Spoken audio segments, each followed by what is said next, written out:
আপনারা দেখতে পাচ্ছেন এটা হচ্ছে একটা উনুন বানানো হয়েছে, ইলেকট্রিক উনুন। এবারে ইলেকট্রিকও নয়, মানে এটা বিভিন্ন ধরনের সরঞ্জামের মাধ্যমে বানানো হয়েছে, কিন্তু একটু লাইন লাগবে। আর একটা পোড়া মোবিল, যেগুলো আমরা মোটরসাইকেল ইউজ করি বা গাড়িতে যেগুলো ইউজ করা হয়, মোবিল তেল, যখন সেটা নষ্ট হয়ে যায় সেই নষ্ট মোবিলগুলো লাগবে। আর একটু কারেন্ট খরচা করতে হবে, তাহলে এই উনুনের মাধ্যমে আমরা রান্না বান্না করতে হবে, রান্নার কাজগুলো করতে হবে। তো এখন শুধু উনুনটা দেখালাম, একটু পরের ভিডিওতে দেখতে হবেন যে আমি কীভাবে রান্না করছি। আমি রান্না করেই দেখাবো আপনাদের। ভিডিওটা খুব সুন্দর হবে, আপনারা দেখতে থাকুন। আর এটা বানিয়েছে আমাদের একটা নিজেদের লোক, আমি দেখে খুব ইমপ্রেস হয়েছি। আমি চেষ্টা করব নেক্সট টাইম আমি একটা এরকম বানাবো। এই যে এখন দেখো আগুন জ্বালিয়ে দিয়েছি, এখনও এটা কিন্তু শুরু হয়নি। একটু পর আমরা মাংস বসাবো, এই রান্না দিয়ে মাংস রান্না করব।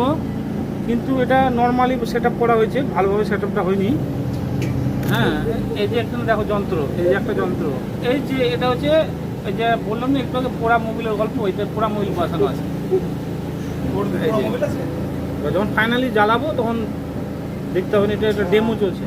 এই যে ফাইনালি বন্ধুরা দেখো, এই যে সিস্টেম ফাইনালি কত সুন্দর উনুনটা জ্বলছে।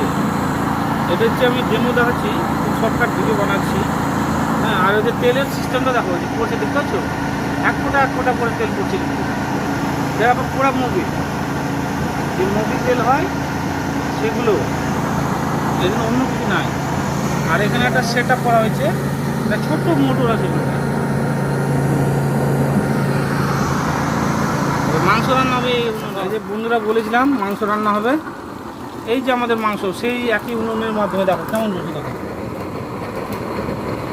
এই যে। কিন্তু এখানে দেখো যে এই ধরনের আস্তে আস্তে করতে হবে, যত আস্তে করতে তো আমাদের লাভ, কারণটা হচ্ছে খরচা কম হবে। এই যে দেখেছো, এই যে এখান থেকে প্রেশার দিচ্ছে। এটা কিন্তু আমাদের যে মোবাইলের চার্জার হয়, চার্জারের যে পাওয়ার হয় 5 ভোল্টেজ না 3 ভোল্টেজের জন্য,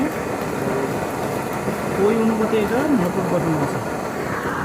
খুব হাই প্রেশারের মোটর না কিন্তু। নতুন উনুন দিয়ে আজকে রান্না করলাম, আমি নিজের হাতে রান্না করলাম। আর রান্নাটা কেমন হয়েছে দেখে কেমন লাগছে, টেস্টি হয়েছে কিনা বলো। যদি খাওয়ার পছন্দ হয়, খাওয়ার যদি ইচ্ছে হয়, একদম চলে আসো আমার বাড়িতে।